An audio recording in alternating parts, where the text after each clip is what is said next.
Welcome, AI Explorers. We are excited to sit down and visit with you again for another Midjourney Monday.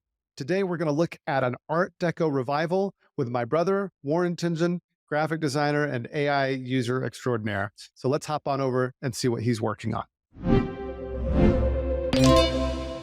AI Explorers, good to see you again. We're going to try this new prompt. We're going to use an Art Deco revival. And if you know anything about Art Deco, it's architectural style or a furniture style based in the 1910s, used primarily through the 1910s, 20s, and 30s.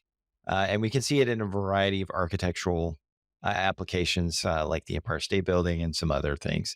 If you've ever seen Ghostbusters 1, you can see some of the influence of that Art Deco style in that movie as well in the buildings there. In this, we're going to do an Art Deco revival in an urban setting. I've set this to do architectural photography, so I'm telling it I want buildings and I want it in that architectural style. And then I want a dynamic asymmetrical composition. So hopefully it will tilt it one side or the other. We'll see what that does. We're doing an aspect ratio of 16:9 to give us that wide look. We'll do a 9:16 in a moment. And I'm asking it to do style 250. So I'm giving it a lot of freedom to do some creative inspiration, and then style raw to really focus on that photorealistic quality. So we'll set that moving and we'll look at that. Jacob, do you have a version of your own? You always like to take that and give it a little tilt. So, what are you infusing into this prompt? Yeah, so I want to see what a minor difference is going to do. For example, I'm going to change it from urban landscape to urban hellscape and just kind of see Urban how hellscape. it, Okay. yeah, I know. I'm just curious what it'll do, whether or not what we'll get. And then I'm curious how it's going to interpose like architectural photography with that as well. Sure. And we'll just see what it does. I'm going to keep the same settings as you, style raw, version 6, but it looks like yours is already generated. Yeah. And it's done some interesting things. So some of it's symmetrical, some of it is asymmetrical. So the bottom two obviously have some symmetry to them.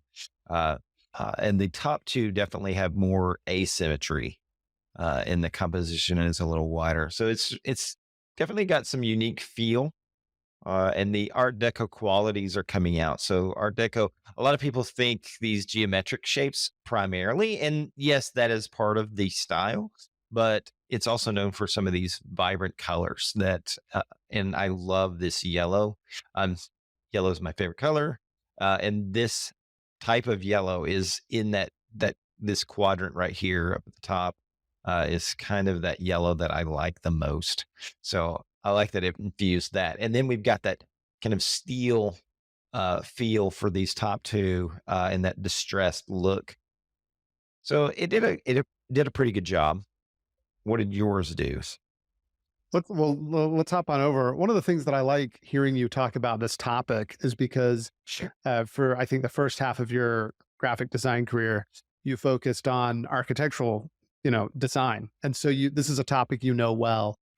I'm just kind of enjoying hearing you talk about what Art Deco is and how it works into architecture. So tell us what we're seeing with these images. Well, these it's pulled in. So we've got urban hellscape.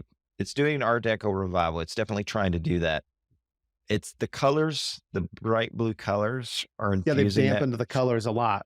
But It's not as happy. this bottom left one looks more brutalism architecture. So these, if you've seen things like the recent Dune movies or Blade Runner movie, the recent Blade Runner movie, you'll see that brutalist architecture style where these large concrete imposing structures.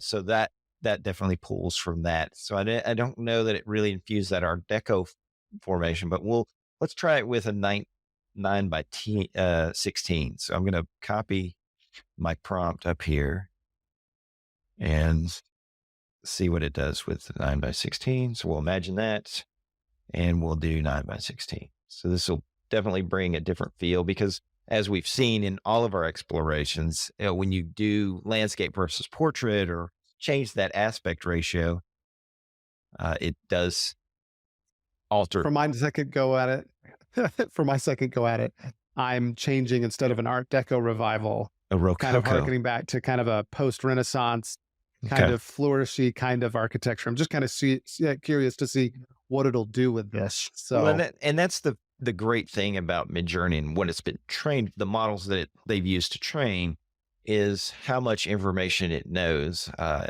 If you recall, several months back, Midjourney had no idea what a triceratops was, oh, does it and know what a triceratops is now? it does a much better job now. Well, I'm just gonna jump in a triceratops. So Okay.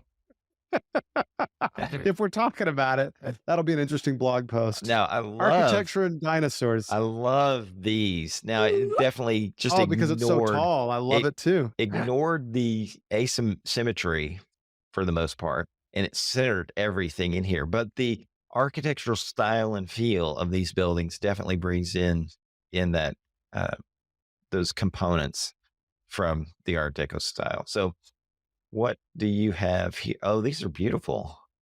I really like them. Yeah, it's Yeah. got like this classical, but then this detail that's just interesting. So Well, and I thought it would be a fun term to throw in there. I think we've lost a lot of the artistry in some of our buildings these days. The office buildings don't have a lot of these flourishes where uh, we have these steel monstrosities, which I mean they have their own artistry, but they don't have some of that flourish and some of that detail. Check out the triceratops, though. I Ah, mean, see, Midjourney now knows what a triceratops is, and that's yes, a very good thing. it it needs still needs some work. Obviously, I mean it's got a couple more horns than it really should, and this one in the bottom, I don't know what it's doing, but it's definitely a lot closer than the images previously done. So yes, fun explorations as they continue to tune and fine tune these AI platforms to better serve our needs. We're going to see those things where they're deficient and where they need improvement. And uh, as I found out that Mid-Journey in this moment, we're going to see 6.1 here shortly. So maybe in the next week or two, we'll see an uptick in the value of the creations. Yeah, no, I'm excited to look at it. And then, of course, here on Midjourney Monday, any new features that come out, we'll obviously be taking a look and seeing how they impact our usage of Midjourney and hopefully your usage of Midjourney. Thank you for joining us. Like, subscribe, and hit that bell notification so that you can get further updates as we continue to explore these AI platforms.